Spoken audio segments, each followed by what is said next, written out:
T'as vu le film, le dernier d'Almodovar? Je te demande toujours. Oui, je l'ai vu. J'étais un peu... Je trouvais un peu bizarre. Hein, Moi, ça fait un moment que je ne supporte plus. Hein. Voilà, moi j'aimerais... mais j'irai encore plus loin. Je me demande si, à part les tout premiers, comme qu'est-ce que j'ai fait pour mériter ça, même jusqu'à Attache-moi, mais après je me demande si je l'ai vraiment aimé Almodovar, parce qu'il y a un phénomène de mode, et je trouve qu'il est trop... il n'a pas fait quelque chose... On n'a pas commencé là, j'espère.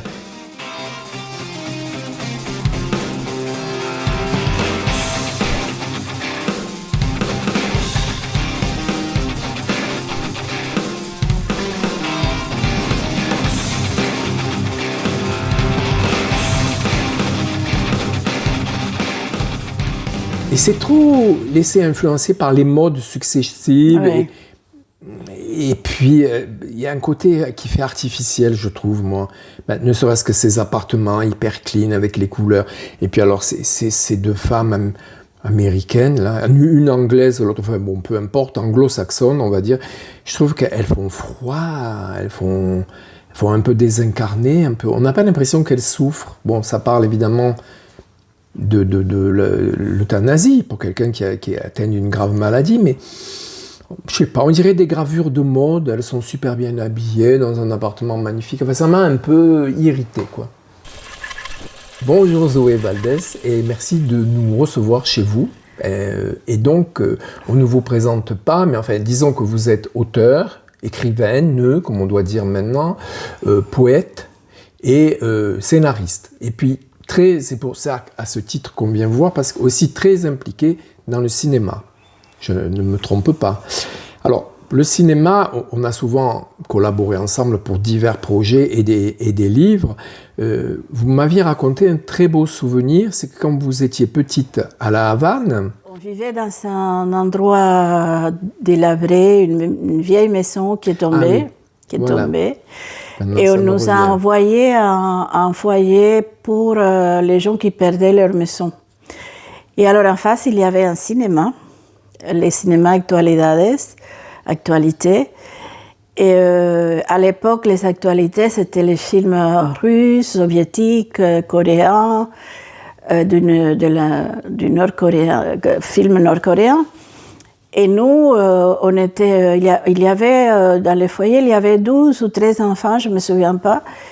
Et on était vraiment dans un milieu où il y avait énormément de violence, parce que c'était difficile. Donc ma grand-mère, c'est ma grand-mère qui a dit, je vais voir... Ah voilà, il y avait quand même la grand-mère. Bon, et je vais voir si le cinéma nous accepte.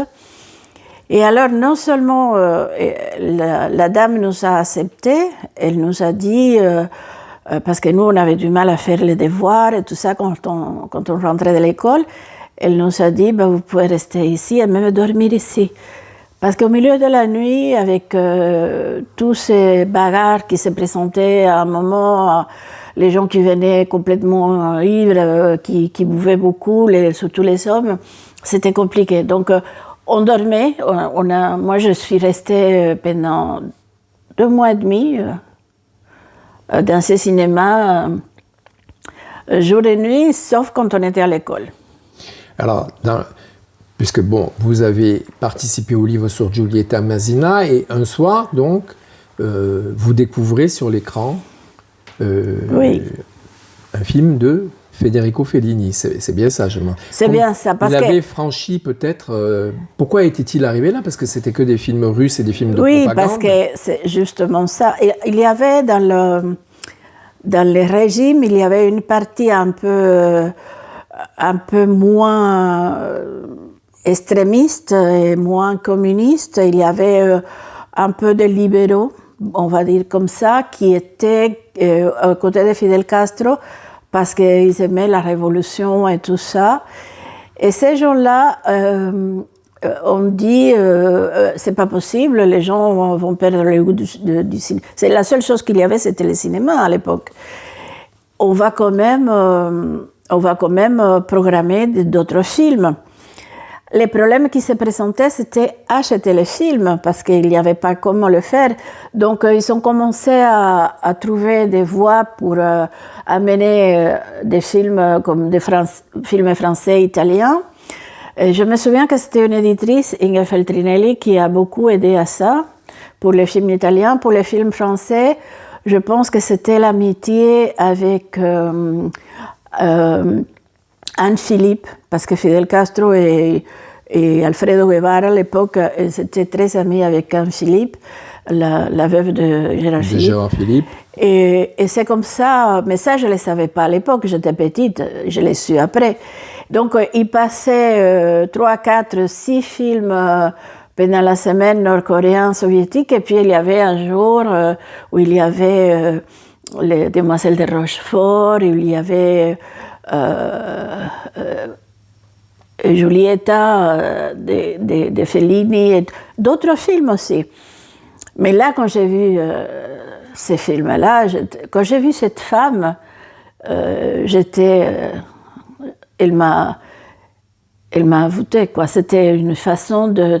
C'était comme moi, mais en grand. Je voyais une fille qui pouvait être moi dans quelques années. Je voyais un peu le futur, l'avenir. Et ça m'a énormément plu, ce film. C'est un film qui m'a marqué pour toujours. Donc c'est La Strada. C'est La Strada. C'est La Strada. Et après, voilà. Après Giulietta, c'est La Strada d'abord, et puis après Giulietta, parce que Giulietta, il faisait ce qu'on appelle... par exemple, une journée Fellini ou un week-end Fellini. Des cycles, oui. Voilà.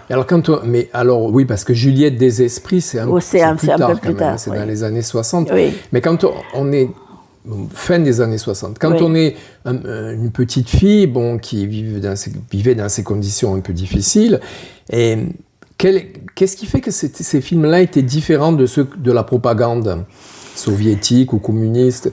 Qu'est-ce qui vous faisait dire « Ah ben tiens, on est devant quelque chose d'autre ». Je sais bien, quand on est petit, mais on a quand même...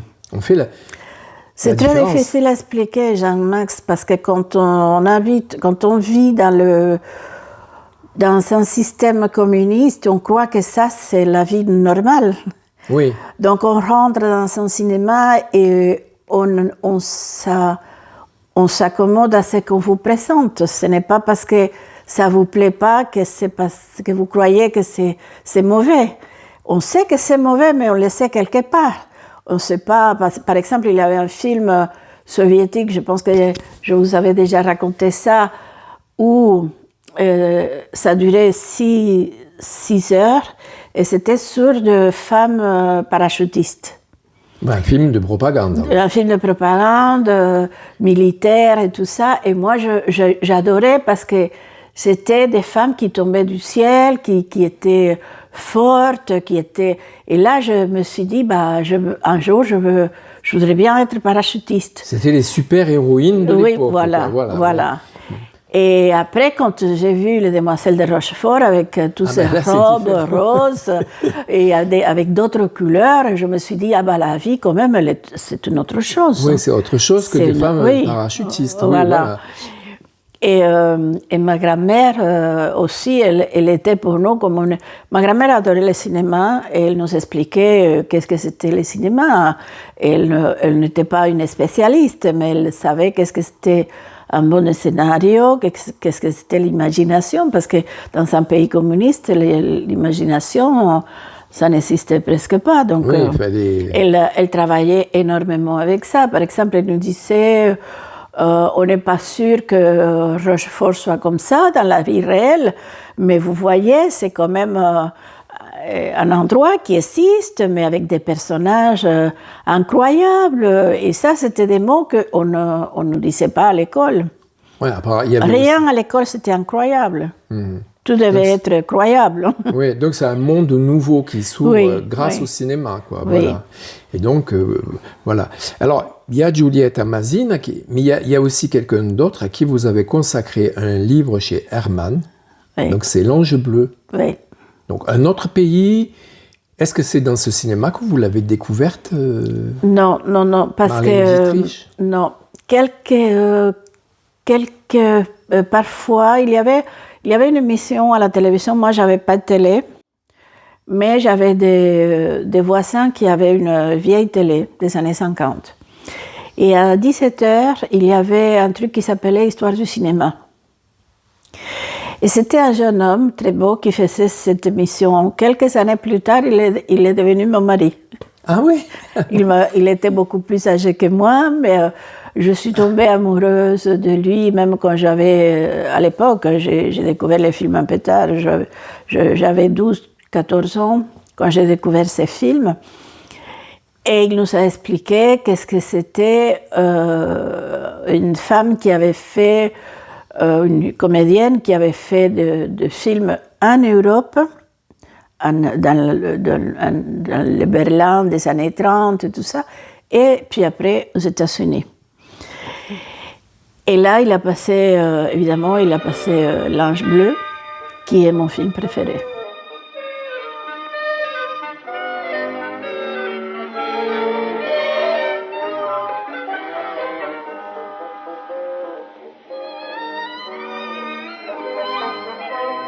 Alors voilà, donc ça je le savais parce que j'ai lu le livre, mais là, bon, puisqu'on discute, alors par rapport à Giulietta Masina, Marlène Dietrich, qu'est-ce qu'elle représente Je pense qu'elle ne se différencie. Il n'y a pas beaucoup de différence entre elles parce que je pense qu'il y a deux méthodes, évidemment, des comédiennes pour jouer, deux choses très différentes. Mais en même temps, il y a une vision, je pense, de voir la comédie, les drames surtout, qu'il a fait, qu'il la réunisse quelque part. Je ne sais pas comment on peut dire ça, mais je pense qu'il y a quelque chose entre elles qui se ressemble énormément. Marlène Dietrich, pour moi, c'était la sophistication que je ne connaissais pas. Et ça, la sophistication, c'était interdit. Oui. Même si Cuba était un pays très sophistiqué. Par exemple, Christian Dior a fait, dans les années 40, un défilé là-bas, et il se rappelait toujours de ce défilé. Il disait c'était l'endroit le plus beau pour moi, et puis surtout pour habiller les femmes. La femme cubaine était très belle, très sophistiquée. Alors, je n'avais pas vécu ça. Je suis née en 1959. Après, tout ce qui est devenu après, c'était le communisme. Donc, j'ai vécu, pour la première fois, la sophistication d'une femme belle, qui jouait les drames d'une façon, avec une voix étrange, qui était comme une espèce de sorcière, qui montrait une autre façon aussi d'aimer, qu'il y avait des bijoux, elle avait des bijoux partout, presque dans tous les films. Et puis elle était aussi dans L'Ange bleu, elle était une fille cocasse. Et j'avais lu, à l'époque, j'avais déjà lu Professeur Unrat, de Henry Mange, les frères de Thomas Mann.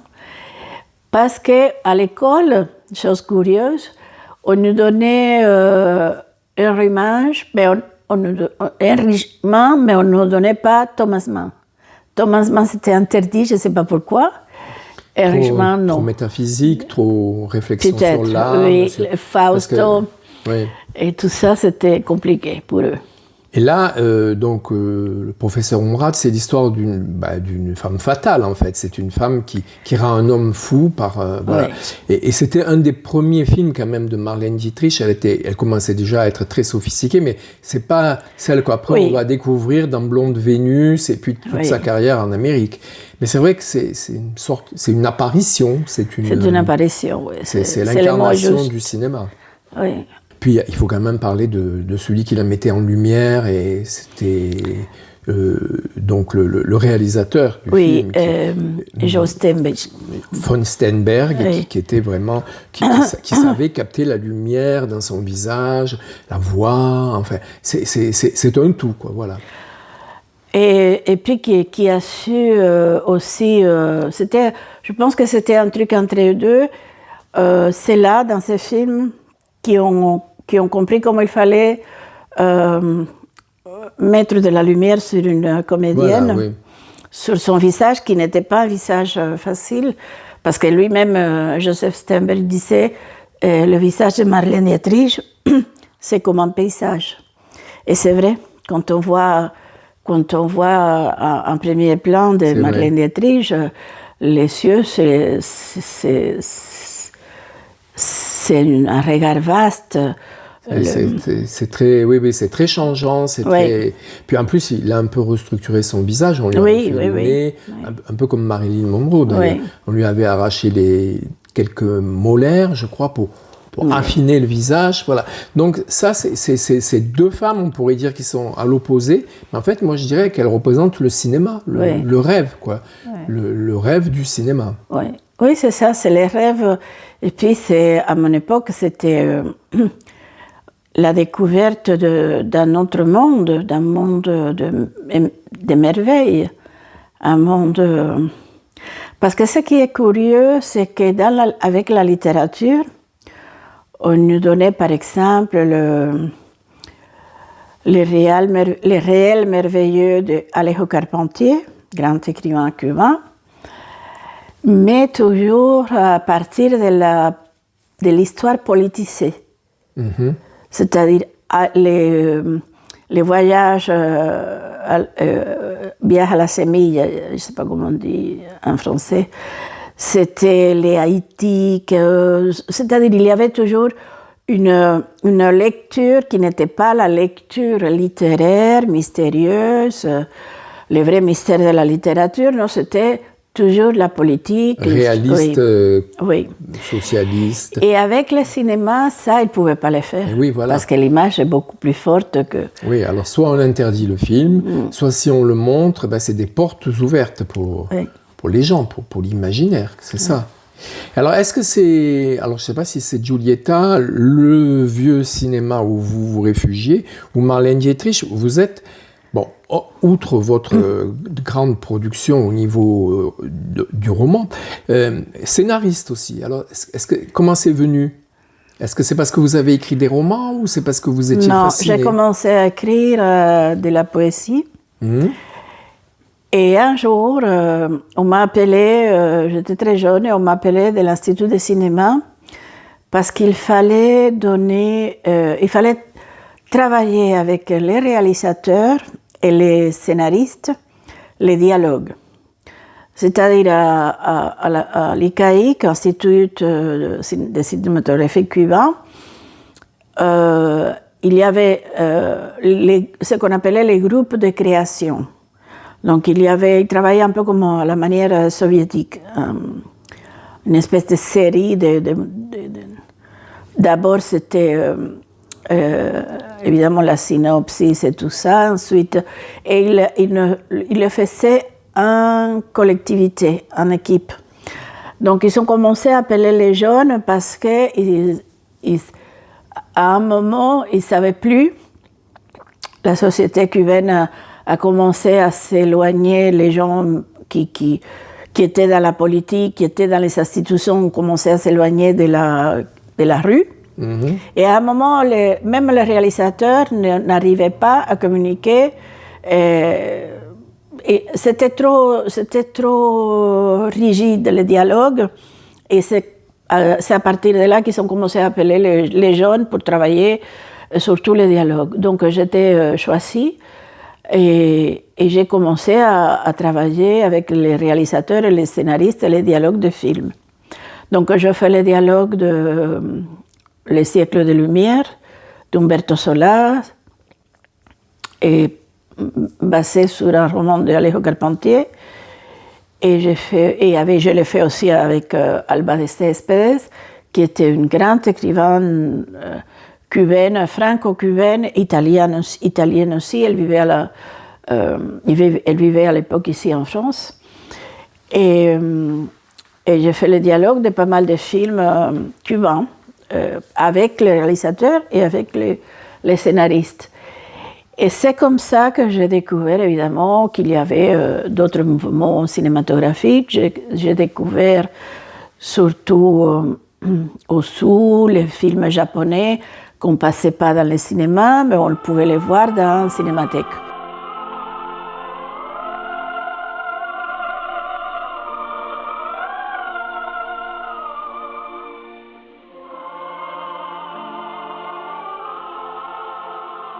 Et on ne vous embêtait pas c'était pas des dialogues orientés, il n'y avait pas un surveillant ça passait toujours une fois que le scénario était fini, et ça passait par les comités de censure. Voilà, non, mais les dialogues, ils étaient aussi revus. On pouvait vous dire, il faut changer, c'est pas, surtout il fallait assez communiste, c'est pas assez, voilà, d'accord. Voilà. Et alors, si mes souvenirs sont exacts, le premier livre, alors là maintenant on passe à la littérature, il est paru à Cuba, et ça n'a pas tellement plu aux autorités, et c'est en gros, je schématise, mais je résume, c'est pour ça que vous avez demandé le refuge à la France. Et après, le premier livre, c'était Sang bleu, que j'avais publié en étant à Cuba. Donc il a été édité à Cuba. Et il a été édité aussi en France. En France, parallèlement. Ils n'ont pas aimé ça a été, que je passe par... un éditeur français. Oui, et que par-dessus tout la machine, parce que c'est une machine pour éditer à l'extérieur, à l'époque... C'était pas comme ça, c'était pas possible. C'était pas aussi facile, j'ai l'impression. Les deux écrivains qui l'ont fait, c'était Reinaldo Arenas, et ça lui a valu 2 années de prison. Et après, c'était moi. Je ne savais pas que Reinaldo Arenas l'avait fait. Donc, je l'ai fait sans savoir. Je l'ai su après en lisant les mémoires de Reinaldo Arenas. Et alors, j'ai fait... j'ai rencontré un éditeur qui est venu à Cuba, qui m'a dit j'aimerais bien l'éditer en suisse allemand, j'aimerais bien l'éditer en Allemagne, c'était Egon Ammann. Et il m'a dit mais il faut que je trouve une maison d'édition en France, parce qu'on le fait ensemble. Et c'est comme ça qu'après j'ai trouvé quelqu'un ici qui connaissait Actes Sud. Et je suis venue pour une lecture des femmes latino-américaines. Ils m'ont invitée à la Maison de l'Amérique latine. Et j'ai rencontré l'éditeur. On a fait les contrats. Je n'ai pas demandé l'autorisation. Je rentrais à Cuba. Et c'est à ce moment-là que les problèmes ont commencé. Ensuite, c'était Le Néant quotidien, un roman que là, c'était une critique vraiment... du système, et là ils m'ont pas laissé retourner à Cuba, plus jamais. Et à partir de ce moment-là, toujours dans une liste noire, et toujours il m'envoie toujours des gens pour si je fais une présentation d'un livre, surtout en Espagne. Ils envoient quelqu'un pour me contredire en public, pour m'attaquer, pour dire que je n'écris que des mensonges, des choses comme ça. Oui, la propagande, la manipulation, oui. C'est bien les régimes autoritaristes, ça, autoritaires, oui. Et alors, après, il y a, donc vous avez parlé d'Actes Sud, donc vous êtes après installé en France, en fait. Et alors là, on connaît la carrière que vous avez eue, qui est immense, vous êtes chevalier des arts et des lettres, vous avez une médaille de la ville de Paris, enfin, vous êtes très, très reconnu comme grand écrivain français. Et un jour, alors, je sais pas, je crois que ça s'est passé comme ça, en 1998, on vous appelle de la part de Martin Scorsese. Parce qu'il vous avait choisi pour quelque chose de bien particulier. Il avait donné son avis. C'est lui qui a dit je veux Zoé Valdez. Il a dit... c'est déjà magnifique. Oui. Et on m'appelle, c'était Gilles Jacob qui m'a appelé. Je suis venue dans son bureau. Moi, je croyais que c'était pour un article sur le cinéma ou quelque chose comme ça. Et en fait, il m'a dit... Il m'a pas abordé le sujet comme ça. Il n'a pas abordé le sujet comme ça. Il a dit, je voudrais savoir votre avis sur Fellini. Et là, je commençais à dire tout ce qui me passait par la tête sur Fellini. Il a adoré parce que je suis tombée en transe. Je ne sais pas pourquoi. Je n'étais pas tellement au courant qui était Gilles Jacob non plus. Oui, c'était à l'époque. Oui. Oui. Et je commençais à raconter tout, et même ma grand-mère est apparue dans l'histoire, et il adorait, il m'a dit, écoutez, Martin Scorsese voulait que... il m'a conseillé, il avait lu votre roman qui était apparu en anglais. Alors il avait lu quoi, La douleur du dollar? Les Néants quotidiens. Ah, Les Néants quotidiens, d'accord. Et sa femme est agent littéraire, c'est pour ça. D'accord. Et alors, à l'époque, son manager, producteur, je ne sais pas quoi, était un Cubain. Et c'est comme ça qu'il a eu le roman. Et alors, il m'a dit, je voudrais savoir si vous êtes d'accord pour participer au Festival de Cannes en tant que jury. Ça, c'est magnifique. Juré, pardon. Et je me suis dit, je ne sais pas si je suis capable. Je ne sais pas si je serai capable. Et alors, il m'a dit, je vais vous donner un questionnaire et vous m'écrivez tout ce que... Et c'était long, mais après, je croyais que qu'il faisait ça seulement avec moi. Non, avec tout le monde. Avec tout le monde, il le faisait à l'époque. Je ne sais pas comment ça marche maintenant, mais à l'époque, il le faisait avec tout le monde. Donc, c'est comme ça qu'un jour, il y a une dame qui m'appelait aussi de son bureau de Gilles Jacob. Et elle m'a dit, vous faites partie du grand jury, jury, ou je ne sais pas comment on dit. Vous faites partie du jury, vous êtes juré. Voilà, oui. voilà. Et qu'est-ce que ça fait? On est étonné, quoi. On est content. Oui, j'étais comme dans un rêve parce que rien que de savoir que j'allais voir tous ces films ils m'ont envoyé la liste.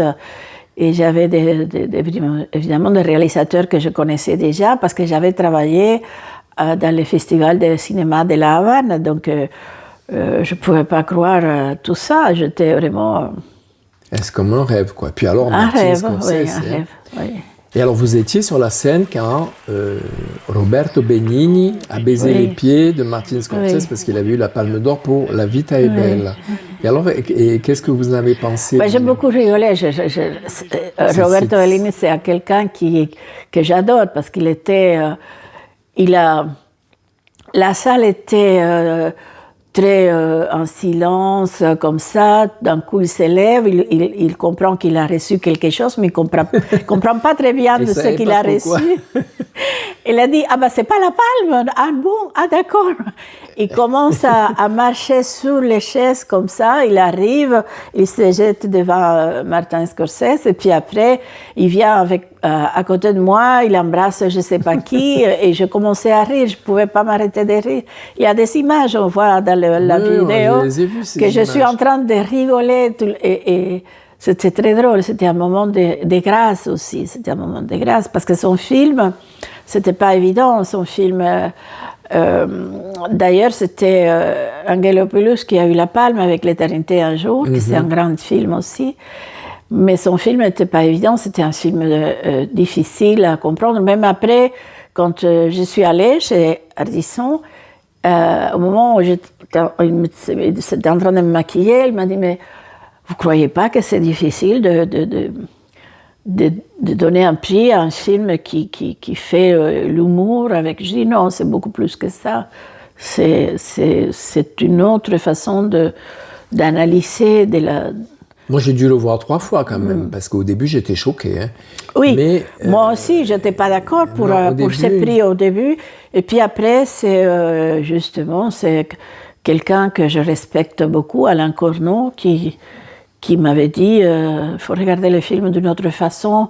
En plus, Alain, qui est devenu un grand ami après ça, et Nadine aussi, m'a dit, tu viens des pays communistes, tu ne sais pas très bien regarder le film. Tu regardes les films toujours avec ta morale communiste derrière. Et c'était vrai, c'est vrai que ça a été aussi une grande école pour moi. Oui, c'est un film... la communauté juive, elle avait au début mal reçu le film. En fait, c'est une fable, c'est un conte. Et par exemple, les enfants étaient séparés de leurs parents. Oui. Ça c'est... la première fois qu'on voit ce film, on se dit, c'est pas possible. Mais en fait, après... À force, on passe par-dessus, on se dit oui, c'est un conte, quoi. Oui. C'est un conte sur l'amour d'un père pour son fils. Et alors, moi j'ai lu qu'il était très très très très consciencieux, Monsieur Scorsese, et qu'il pouvait même vous téléphoner des fois à 3 heures du matin. Ah, c'était un cauchemar parce qu'il regardait les films et puis ensuite il voulait les regarder à nouveau, donc il nous donnait des rendez-vous à 3 heures, 4 heures du matin. Et parfois, il nous appelait aussi dans nos chambres pour dire... il est très méthodique, il y a quelque chose dans les films qu'il garde et que peut-être nous, on n'a pas gardé en mémoire. Il nous disait, mais c'est pas possible, vous n'avez pas vu qu'à un moment où il dit ça, il y a une lampe qui s'allume de ce côté-là. Donc là, vraiment, pour moi, c'était très difficile et pour les autres aussi. Donc le lendemain, ça pouvait être la discussion vraiment, oui, d'un truc, et c'est Gilles Jacob qui a dû dire à un moment, Martin, écoutez, on ne va pas rester ici toute l'année, donc il va falloir qu'on se concentre vraiment. Parce qu'il est très méticuleux, il voit les choses avec son œil de réalisateur, évidemment. Ouais, alors il y a la technique, il y a le sens, il y a tout, quoi. Il a l'œil du créateur. Par exemple, il avait énormément aimé les films chinois qui s'appelaient The Hole, les trous. Et nous, on s'avait concentré surtout dans les bruits du film. Il y avait énormément de pluie. Et on a beaucoup regardé ça avec Alain et avec MC Solar. On a dit il y a trop de bruit de pluie, donc ça, à un moment, c'est trop. Et lui nous a fait comprendre à travers l'image qu'en fait, c'était la musique du film. C'est une musique concrète. Ah oui, d'accord. Ah, c'est une expérience vraiment très, très riche, très... Et puis, alors, il y a quelque chose aussi, j'aimerais qu'on en parle. Bon, c'est vrai que vous êtes... Moi, je suis pas grand-chose par rapport à vous, mais c'est quelque chose dont je rêve, c'est la collection qui propose une nuit au musée. Donc, vous, on vous a invité, alors, à Madrid, dans le grand musée... Thyssen. Voilà, et pour y passer la nuit. Pour écrire, vous avez une nuit, enfin vous allez me le raconter mieux que moi, donc vous êtes invité à écrire un livre à l'intérieur du musée. Mais est-ce que c'est pendant seulement une nuit? C'est une nuit, c'est une idée d'Alina Gourdiel, éditrice. Elle m'a appelée parce qu'elle avait lu des articles de moi sur Beaux-Arts et d'autres revues d'art. Et puis elle avait vu que je travaillais énormément dans mes romans la peinture. Donc elle m'a appelée, elle m'a dit « Est-ce que ça te plaît ?» J'ai dit « Énormément, c'est mon rêve. » Puis j'avais proposé à notre musée, c'était le musée Sorolla, que c'est un grand peintre espagnol, mais très peu connu ici. Donc elle m'a dit « Pourquoi pas le Thyssen ?» Et j'ai dit, ça va être difficile parce que c'est un grand musée, ce n'est pas un petit musée, c'est un musée qui a une énorme... c'est-à-dire ça bouge énormément pendant la journée. Après, entrer à 8 heures du soir et à 20 heures et partir à 8 heures, pour eux, ça va être compliqué. Et en fait, non, j'ai trouvé la bonne personne. Elle a tout expliqué et ça les a plu énormément. Et c'était une nuit, on a mis un lit de campagne et j'étais seule parce qu'elle a demandé ça. Elle a dit je ne veux pas de gardien, je veux qu'elle soit seule. Et là, c'était une expérience incroyable parce que, évidemment, je n'ai pas pu dormir. J'ai commencé à marcher avec mon petit cahier et j'étais comme dans un film, pas dans un tableau, dans un film. Et j'ai joué la comédie avec tous ces fantômes. Et c'est vrai que Je ne m'attendais pas à que ça m'inspire des histoires qui n'avaient rien à voir avec le musée, mais que quand même le musée était là, à l'intérieur de cette histoire-là. Et donc c'était une très très belle idée, une idée magnifique, une idée d'éditrice géniale, je dirais. Oui, je trouve que c'est une belle idée. C'est un peu le rêve d'un écrivain parce que premièrement, on nous impose quelque chose, bon, même si on choisit le musée, et deuxièmement, on a à faire quelque chose. Parce que, enfin, je ne sais pas, souvent quand on est artiste, qu'on soit écrivain ou autre, on est devant ou la page blanche ou la toile, et des fois les idées ne viennent pas. Tandis que là, c'est pas qu'on soit forcé, mais c'est qu'il y a quand même une obligation de rendu. Et alors, si on devait refaire l'expérience, mettons qu'elle vous dise, bon, on voudrait un autre livre, et est-ce qu'il y aurait un autre musée que vous choisiriez? Moi, j'aime énormément le Louvre. J'avais écrit ce livre qui n'est pas encore traduit en français, Une romancière au musée du Louvre, qui est un peu une réponse à un autre livre que j'ai adoré, Un romancier au musée du Prado, de Manuel Mujica Lainez, un grand écrivain argentin qui avait écrit Bomarzo, un roman qui dans les années 80 était un roman que tout le monde lisait à l'époque. Et il a fait ce roman extraordinaire sur le musée du Prado, qui s'appelait comme ça, Un romancier au musée du Prado. Et moi, j'ai écrit, après que le livre a été publié en Espagne, Une romancière au musée du Louvre. Et malheureusement, j'avais un contrat avec une maison d'édition en France, et le livre, par d'autres raisons, le livre n'a pas été publié, pas encore. Pas encore. Pas encore. On souhaite que ça se fera. Et je crois que, je sais pas, je crois que, est-ce qu'il y a quelque chose qui vous plairait de dire sur le cinéma? Voilà, on va dire, si on vous dit, tiens, voilà, vous avez temps et un contrat pour faire un film, vous feriez une adaptation littéraire d'un de vos ouvrages, roman de quelqu'un d'autre, ou vous feriez quelque chose de fiction? C'est une question un peu bête, je trouve, mais bon, pourquoi pas? Non, je ferais quelque chose de fiction, d'ailleurs, c'est déjà fait. C'est un film sur une fille qui vivait à l'époque dans la vieille Havane. Elle vivait dans les toits. Elle n'avait pas de maison, elle vivait dans les toits. Sur les toits? Oui, sur les toits. Et elle passait d'un toit à l'autre, elle mangeait chez les gens. Elle était une équilibriste. Je ne sais pas comment on dit ça, équilibriste. Oui, elle équilibriste, oui. Oui, et un jour, c'était quelqu'un qui voulait surtout ne pas vivre dans ce monde-là, en bas. Elle voulait vivre dans les nuages. Et un jour, elle a commencé à imaginer qu'elle pouvait passer. Vous savez, la Havane, c'est pas comme à Paris, il y a énormément de câbles partout, un peu comme en Colombie ou comme dans le Brésil aussi. Et un jour, elle avait imaginé qu'elle pouvait traverser la ville partout. En marchant sur les... Oui, voilà.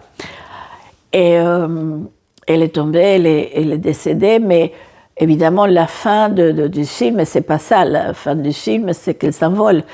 Et c'est un film un peu félinesque. Eh bien, voilà, je n'osais pas le dire, parce que je voulais que vous le... Moi, c'est Il Matto. Oui, voilà. C'est Il Matto. Bon, Il Matto aussi est équilibriste, mais il ne tombe pas. C'est Zampano qui le tue, qui lui casse la tête et la montre. Et ce qu'il voit en mourant, c'est « Oh, il m'a cassé ma montre ».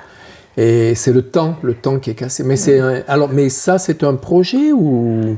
Le scénario est déjà écrit en espagnol. Je l'ai présenté en Espagne à une maison de production. À l'époque, ils étaient beaucoup plus portés sur les films de la pauvreté à Cuba et tout ça, ça vend bien, il paraît. Et moi, je laissais tomber parce que dans le cinéma, je ne cherche pas ça. C'est une autre chose que je cherche. c'est justement fuir ça. Oui, voilà.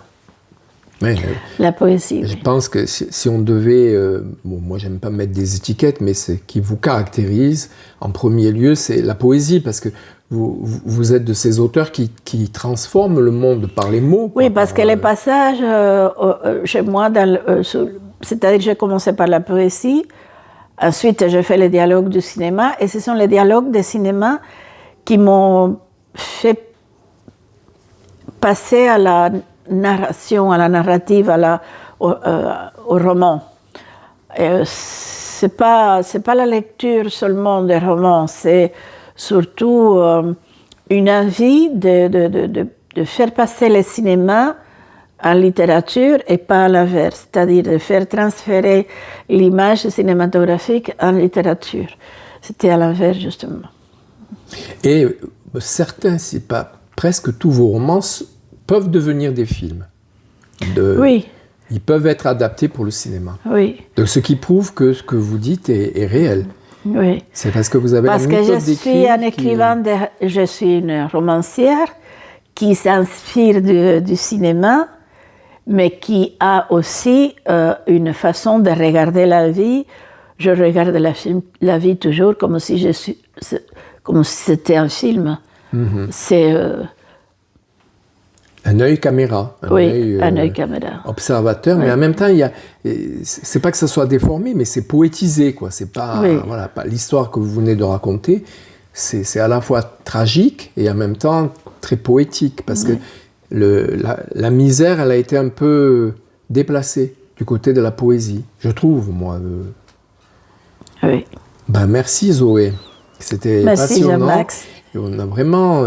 maintenant, je comprends mieux vos orientations au niveau du cinéma. Ben, écoutez, merci pour nous avoir accueillis. Merci à vous.